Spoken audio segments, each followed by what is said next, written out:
एक माँ की कहानी। डैनिश कहानी। Hans Christian Anderson.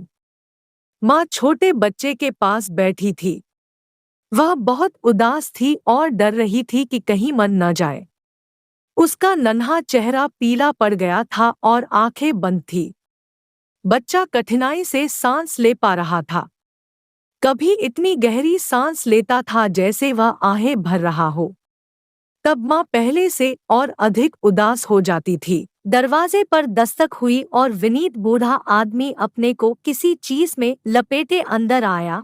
उसका ओढ़ना घोड़े के बड़े कपड़े जैसा था जिससे वह अपने आप को गर्म रख सके।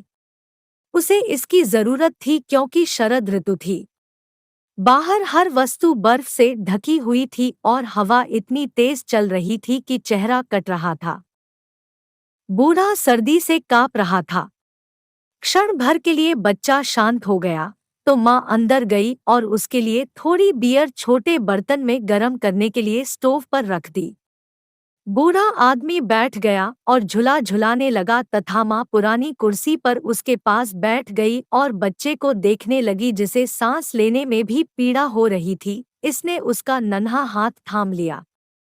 तुम सोचते हो कि मैं इसे रख सकूंगी? उसने पूछा। अच्छा, ईश्वर इसको मुझसे ले तो नहीं जाएगा ना? वह बूढ़ा आदमी जो साक्षात मृत्यु था, उसने इस अजीब ढंग से सिर हिलाया जिसका अभिप्राय हाँ और ना दोनों हो सकते थे। माँ ने आंखें नीची कर ली और आंसू उसके गालों पर टपकने लगे।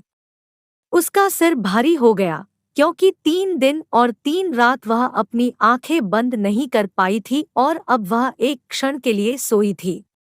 फिर वह उठी और सर्दी से कांपने लगी। यह क्या हुआ? उसने पूछा और चारों तरफ देखा, परंतु बूढ़ा व्यक्ति जा चुका था और साथ में उसका बच्चा भी अपने साथ ले गया था। कोने में पुरानी दीवार घड़ी गुनगुना और घरघरा रही थी। भारी सांसों का बोझ फर्श पर गिरा, स्थूल, और घड़ी रुक गई। परंतु माँ बच्चे के लिए रोते हुए घर से बाहर दौड़ी।